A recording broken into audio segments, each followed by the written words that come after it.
Hello guys, good morning. Success point classes में आपका स्वागत है।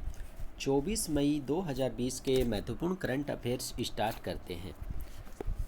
आज का अपना पहला क्वेश्चन है, हाल ही में किस देश ने ओपन स्काईज संधि से अलग होने की घोषणा की?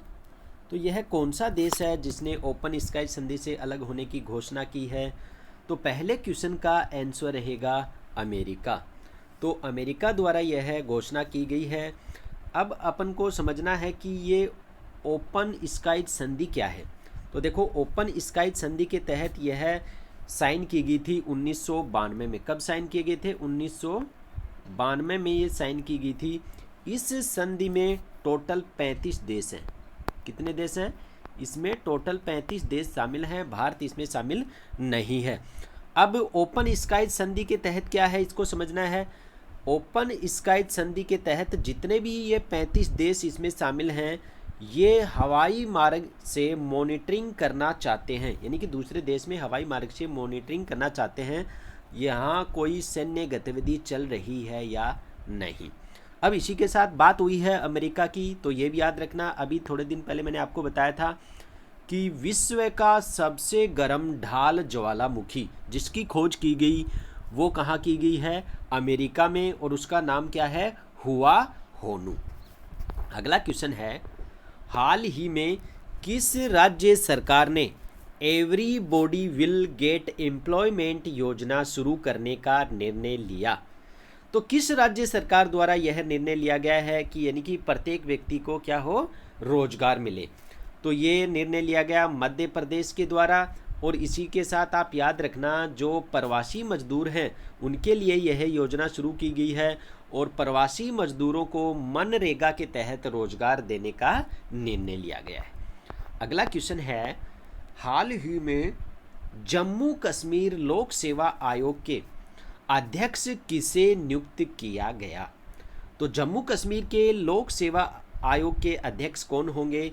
तो क्वेश्चन नंबर 3 का आंसर होगा BR शर्मा। और BR शर्मा की बात करें तो ब्रजेश शर्मा, ये जम्मू कश्मीर के लोक सेवा अध्यक्ष नियुक्त किए गए। अगला क्वेश्चन है, हाल ही में कौन सा देश दुनिया में PPE किट का दूसरा सबसे बड़ा निर्माता बन गया है? तो कौन सा देश है जो PPE किट बनाने वाला सबसे बड़ा दूसरा देश निर्माता बन गया है? तो इसका आंसर रहेगा भारत। और इसी में याद रखना, आप यदि पहला देश पूछे सबसे बड़ा निर्माता तो आपका आंसर क्या हो जाएगा? चीन। अब बात हुई है PPE, तो इसमें देखो आप याद रखना, पीएलए पहला जो P है पर्सनल, दूसरा P है प्रोटेक्टिव, और E का मतलब यहाँ इक्विपमेंट, यानी कि पर्सनल प्रोटेक्टिव इक्विपमेंट।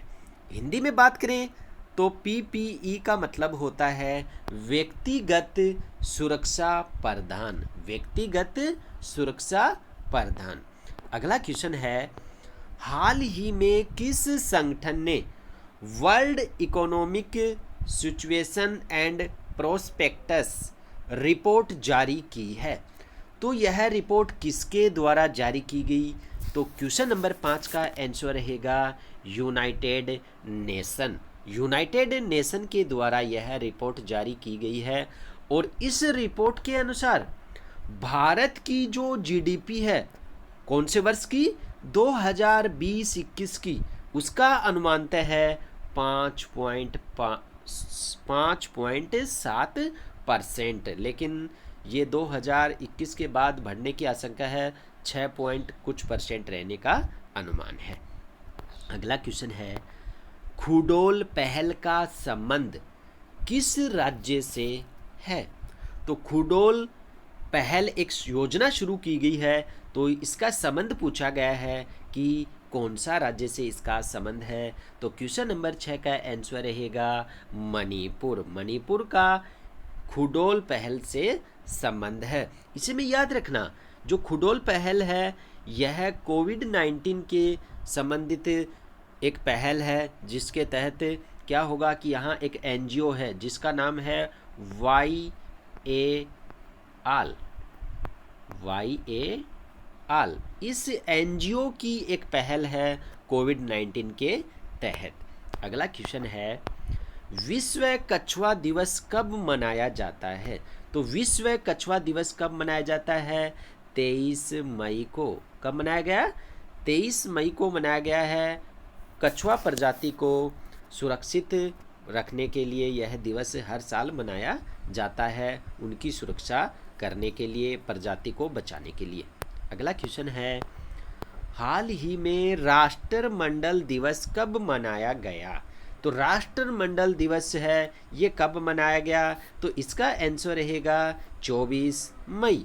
24 मई को राष्ट्रमंडल दिवस मनाया जाता है। महत्वपूर्ण रहेगी इसकी थीम। तो थीम आप याद रखना, इसकी थीम है डिलीवरिंग ए कॉमन फ्यूचर, कनेक्टिंग, इन्वोटिंग, ट्रांसफॉर्मिंग। तो सभी स्टूडेंट को मेरा धन्यवाद। प्लीज़ सभी स्टूडेंट से मेरी रिक्वेस्ट है कि आप जब वीडियो देखते हो तो इसको लाइक करना न भूलें और अपने फ्रेंड को शेयर करें।